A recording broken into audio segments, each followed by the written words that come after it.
What is up, best ones worldwide? It's the best one, Donnie here, back with a brand new Challenge Ride or Die review. If you're not a best one yet already, help support the channel by hitting that subscribe button now, turning on the post notifications, because of course you already know, the grind is real.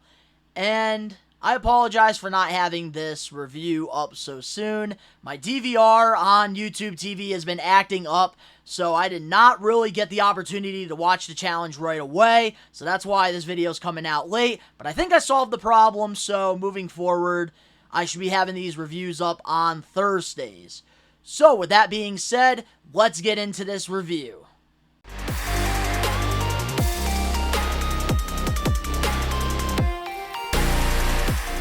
Alright, so during this episode of Ride or Die, I wrote down notes, and I want to give you guys my thoughts. I'm going to give you guys the pros, I'm going to give you guys the cons. And if you have not watched the episode yet, I recommend you to go and watch the episode before watching, this review, because it might spoil some things. And I really want to give you guys my honest thoughts on what I watched. So, with that being said, on the challenge, the first scene that they showed for the season was all, the competitors and cast members of this season of the challenge all arriving on a boat.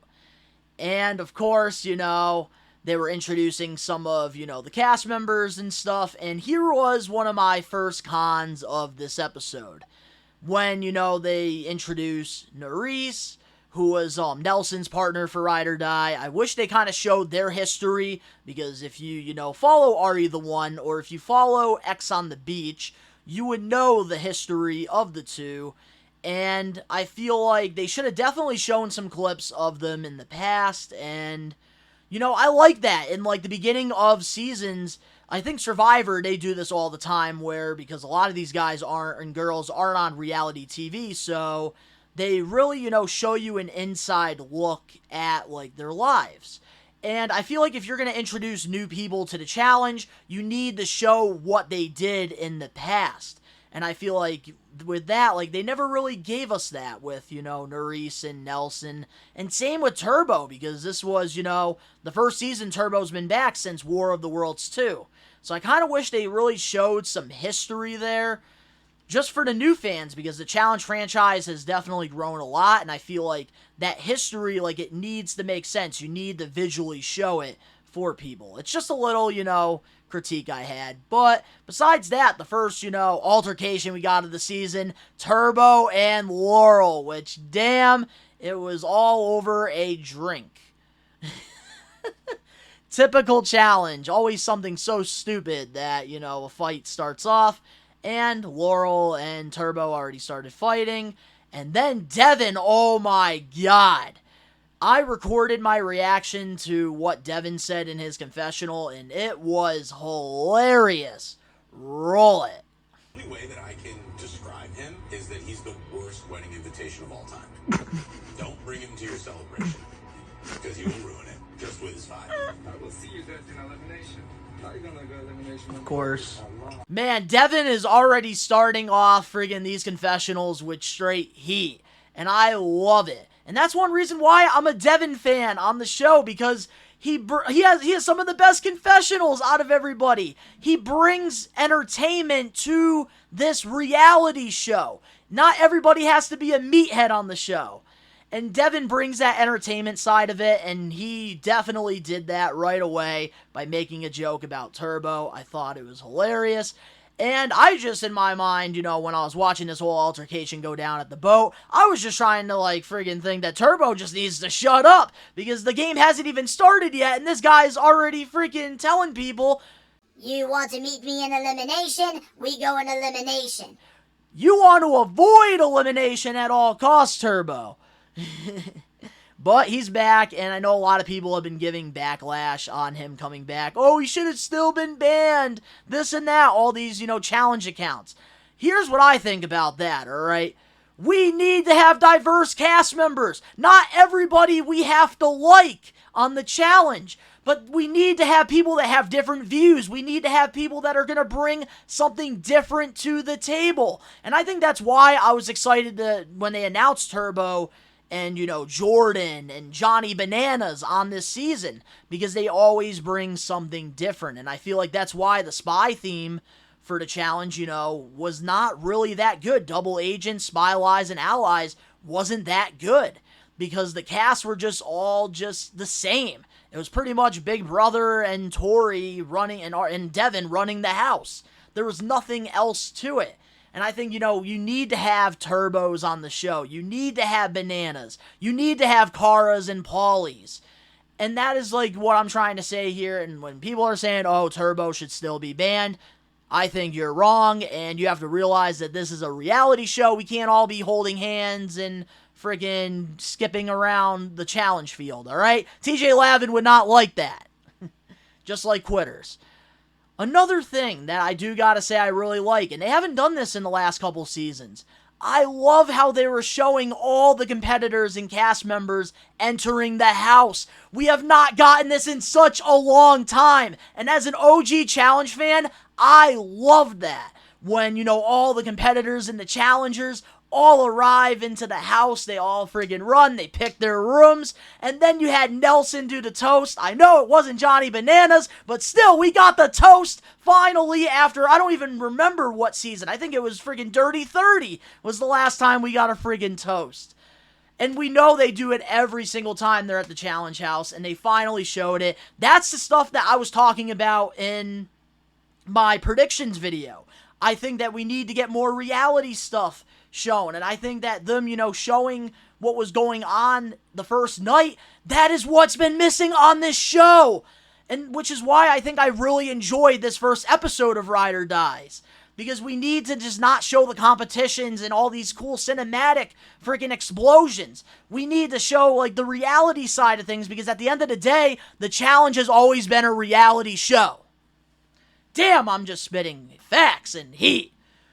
Alright, so another thing I do gotta say with one of the rookies that really stood out to me during this episode, it's gotta be Sam, who is, the husband of Kayla, and I think the reason why he probably stood out to me was because he, they had a lot of clips of him, and I thought he was pretty funny, not even gonna lie. That's something I did write in my notes there, and I think they showed a lot of Sam on this because him and Kayla were the first ones to be eliminated, and, some reality shows, they do it to, fool us, and, to, kind of trick us, but I thought that Sam was pretty funny. Like, he, felt like he was out of his element, and Kayla just telling him to shut up, I thought was hilarious, because Sam, is very outgoing, and, he'll just say whatever, and he's very entertaining as well, so I think, like, them showing that was kind of cool.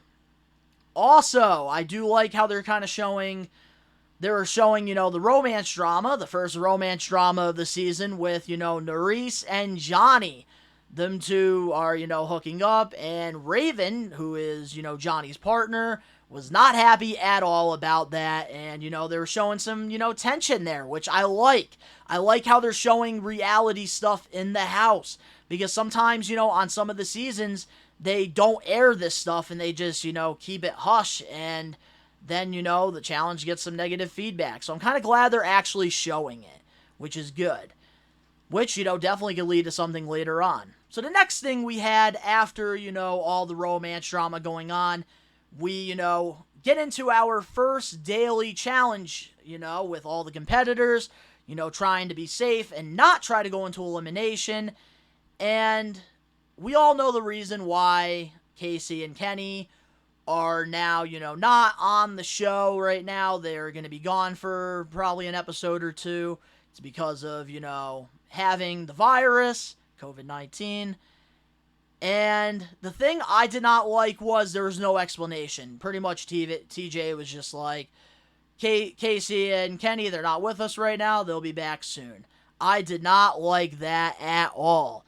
And then we get Nam back, who, hasn't really done anything for me on this show. He did nothing. And then, there's really, they had two rookies as well. I think it was Olivia and her partner, who I cannot pronounce his name. They just, randomly appeared, which I did not like that either. There was no explanation to that. Which, if you are going to add people and, take people off, you need to at least explain what happened. it's the little things like that like I feel like the challenge needs to do, because you can't just like leave your fans questioning what's going on. Like, why is Casey and Kenny not there?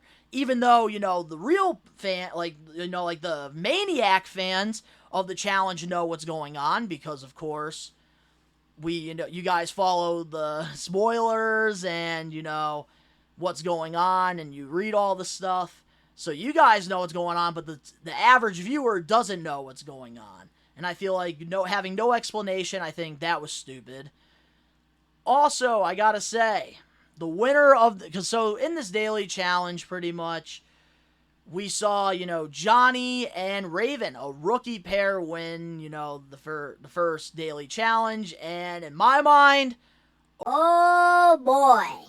because it seemed like, the rookies were, all aligning themselves together this episode, and they're trying to take all the threats and all the veterans out one by one. So when the rookie pair won, I was very shocked by that. I was not expecting that at all in the first episode as well. Which I feel like sometimes in the first episodes, like, the rookies win, and, it really gives us, like, we really are, like, questioning, okay, what the hell are they gonna do? And that was me, when they won. Especially because they have some of that romance drama going on right now. And then we had, the interrogation is back as well. That was announced, during it. Which I really do enjoy, because you have these winning pairs. They have to, I believe they bring they have to pick 4 teams to, interrogate. And I like that, because then you get deals that are made, alliances, betrayal. This is where the fun in the game begins. Because you get the drama and all that fun stuff in the house. But now, when it comes to the game, the interrogation, that's where the game really begins, which is very fun to see that they brought that back. And I gotta say, Johnny, I feel like he came into this challenge prepared. Not talking about bananas, I'm talking about the rookie Johnny. I think he really came into this game prepared, and he knew what he was going to do, and it looked like he has been really, studying. And I think that he's going to be a pretty good rookie for years to come. And another person that I got to give a shout out to is Laurel's ride or die, Jack. I got to say, he's also playing really smart as well, because he did a lot of research before going into the challenge and found out that Colleen, who is, Kim's partner, another rookie pairing, she was on this show called Mole, which I wish they showed, like, more of that as well in there. Like, I don't know what the hell Mole is. But I gotta say, I feel like Jack is also playing a very smart game as well. And I think, especially having Laurel as a partner, that team looks like they could definitely go pretty far. And I gotta say, too, one person that stood out to me that has been on a couple seasons of the challenge was Jay. Because in the room, Jay pretty much got all the rookies together and really trying to, build this alliance. And of course, Turbo is on the same page as them. Amber B is on the same page as them. 2 former challenge champions working with Jay and the rookies. And to really try to take out, Devin and Tori and some of the big names in the game. And I gotta say, too, another thing that, really stood out to me, because we go into elimination. And I gotta say, this elimination twist that they came up with this season, loved it. Reminds me so much of Free Agents, when you had, like, the cards, and also, like, Dirty 30 and, like, Final Reckoning with, the X's and stuff. I really enjoy that part of it, because it's so unexpected, and it's going to cause lots of drama now in the house, because let's say, you're trying to, throw a bone to somebody, but you have to throw somebody else in that you're working with in there, because there's only a certain amount of teams left. That's where the fun and the drama is going to be. And I gotta say, I love this elimination twist, because it does remind me of the cards that they did on Free Agents, which is awesome, with the friggin' daggers. And then, I gotta say, we saw a big altercation happen at the elimination before it happened with Turbo and Devin. And I freaking lost my shit. I wish I recorded my reaction to that. It's a real dagger. Turbo, don't get any ideas. Daggers stay in the zone. What do you mean, brother? Hey, what do you mean? What do you mean? I was Can you kidding. explain me? Yes, it's just What? a joke. Because you're good What at is this joke? Because you're good at martial arts. Sorry, partner. Level 2 pussy chicken. When you're afraid and then you doesn't have an owner, so this is the level up. Pussy chicken. Devin made, one of his stupid jokes. He did it to Josh on, I think it was Double Agents. And then, he made a stupid joke to Turbo about the daggers, saying that make sure you keep them, there. It's not a real weapon. Please don't use it. And Turbo took offense to it. And, it caused some tension there between the two, which, man, I am all for, because if we did not have Turbo, nobody would be, we wouldn't be getting this. And it's entertaining. That's the part that, I feel like these, challenge maniacs have to realize. It's entertainment. And, Turbo and Devin going at it brought more tension into the elimination. It got me more excited for it. And the dagger, I thought, was very, shocking because, of course, the first two teams grab them and it's just a plain sword. But then the third team, which I believe was actually a rookie pairing, yeah, it was Colleen and Kim, they grabbed the dagger, and I know they saved Jack and Laurel, which meant Devin and Tori had to go in elimination against Sam and Kayla, which they were the ones picked by the rookies, Johnny and Raven. And already starting off with two, vets, Kayla and Devin, and Kayla and Tori, and Sam the rookie. We're already starting off hot with, some pretty big, ride or die teams going into elimination against each other. Very interesting to see. And I gotta say, in this elimination, I was very disappointed in Kayla. Normally, Kayla freaking plays the game very smart and strategic, and she usually freaking goes so far in this game. But unfortunately, they really did not do much except some Sam comedy this season, and I was disappointed in the elimination because Devin and Tori whooped their ass. And I knew that Devin and Tori were definitely going to come back. We all knew because of, the Jordan drama and stuff. It was already kind of spoiled what was happening in elimination. That's something I didn't really like. But we all knew, they were going back. And the best part of this episode was the first twist for bringing in one of, the most dominant ride or die pairing. When Johnny Bananas and Nany arrived with Fallout Boys, light in the dark, so light 'em up. I lost my shit. I was very excited because, in case you guys don't know, I am a huge Johnny Bananas fan, and seeing him come back on the challenge, friggin', for me, almost had a tear in my eye. I was so happy for that moment. The music fit perfect in there. You had all the rookies' faces. They were shook. And I love the reaction of that because Jay, got all of these people together to go against these dominant ride or die pairings. And then Johnny Bananas comes in and now everything is fucked. And that was the best part of this episode and really makes me as a viewer want to tune in next Wednesday on MTV to watch episode 2.